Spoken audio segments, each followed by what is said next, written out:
Erin Whitney here. Exciting times. You're almost done with your student teaching, and I've been pumped to be able to go on this journey with you and keep in touch with you and hopefully share a few helpful tips as you near graduation and getting your diploma. Just some last thoughts, just advice I would give. I'm going to fix this hair here. Advice I would give to you for your first year of teaching. First thing I would advise is don't be afraid to ask questions. I would have so many questions just about what's the best way to take attendance, how do I log into this, what is this, I don't know what this is, can you help me? Seriously, anything. There's no such thing as a dumb question. I have so many questions that I would divvy out. I'd ask 2 to the teacher across the hall. Then I'd wait and ask 3 to the librarian. You just ask it. If you don't know how to do something, ask it. Do not be afraid to ask questions and ask for help. Second thing, imitate until you find what works for you. Imitate this person you student taught under. Imitate the person across the hall. Imitate your mentor. Set your room up like they do their room until you figure out what works for you. There were a lot of aha moments this past year, and I was like, why did I do that? I'm going to do this. It just made more sense to me. And so until you figure out your groove, imitate someone to help you get there. Buy a mailbox from Amazon. It's a class mail sorter. Mine is blue. It was like $35 and it's cardboard. So kind of stinks to buy it, but if you're elementary, I definitely would. Well, even high school, to sort papers. And then get your mailman on it, classroom job-wise, so you don't have to actually do it.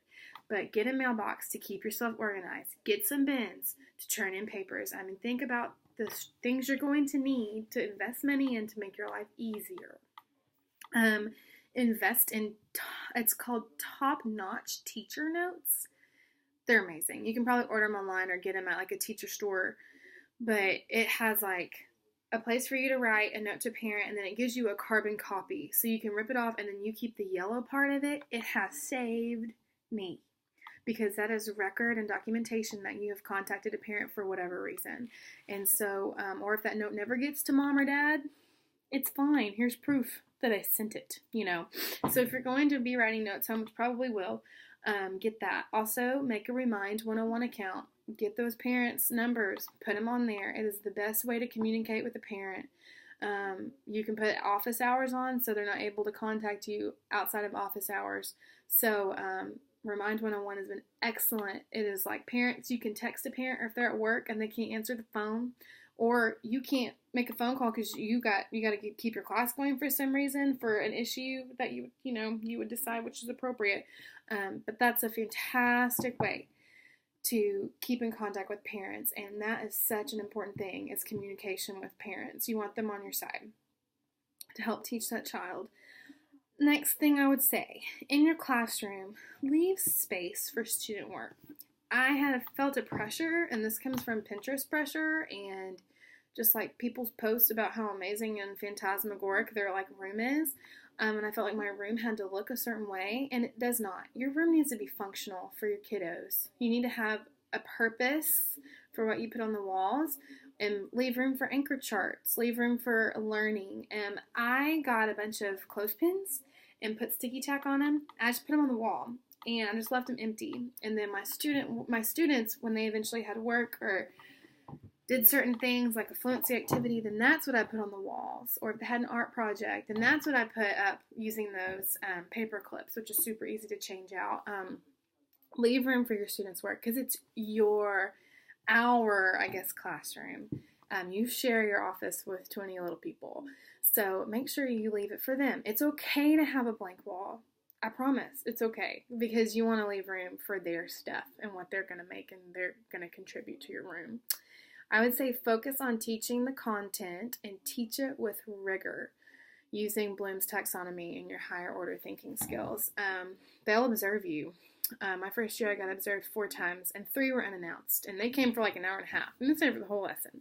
And it was really, really similar to the OBU rubric, so I felt pretty prepared. But something that any school district is going to keep pushing is like, well, how do we make this higher order thinking? How do we push it to be analytical, not just defining?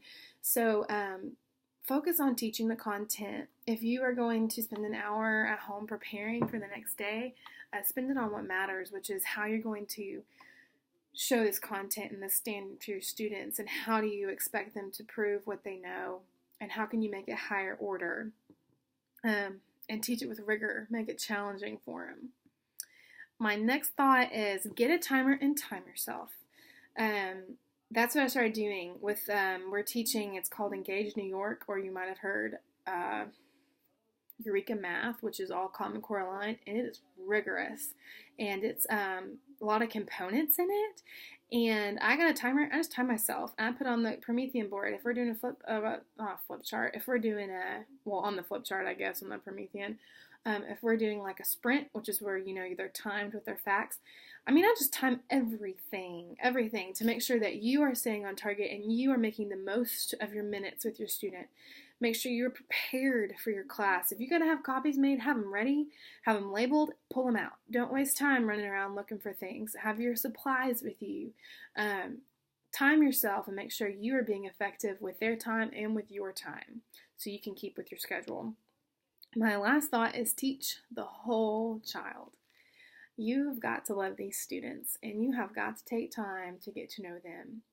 And especially with elementary students, and I firmly believe this with some high school students too, if you make a relationship with a child, they will work for you because they love you, because they know that you care for them and they want to do their best for you.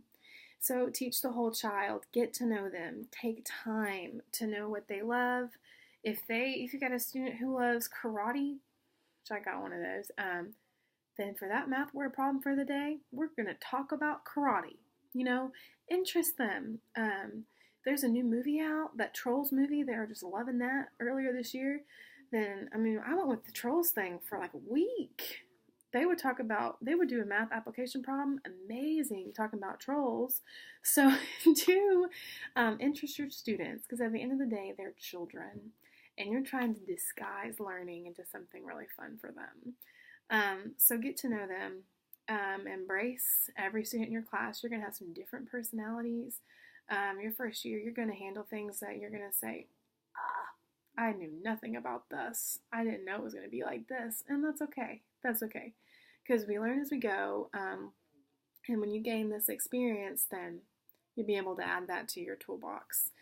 So those are just my thoughts. I know this is like the third video of the girl in the yellow dress. My apologies of having to make these all in one night. But I've enjoyed this journey with you, and I'm really glad that I've gotten to just kind of pour some thoughts into you. And I'm grateful to Ms. Schultz for letting me do that, because truly after my first year, I thought, man, if it counts for anything, I gotta share with somebody what I've been going through, and if it's helpful to anyone. But I'll say teaching is a calling. Teaching is awesome. It's awesome.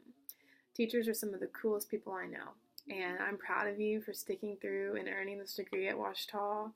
And I know that your student teaching has prepared you, and that's how I feel. I truly feel, I look back and see that OBU has prepared me so well. They have, in the best way they can. And so I'm thankful for that. And so I'm glad that we've had that same training under some of the same amazing professors. And happy graduation. Okay, well, it's been fun. All right, bye.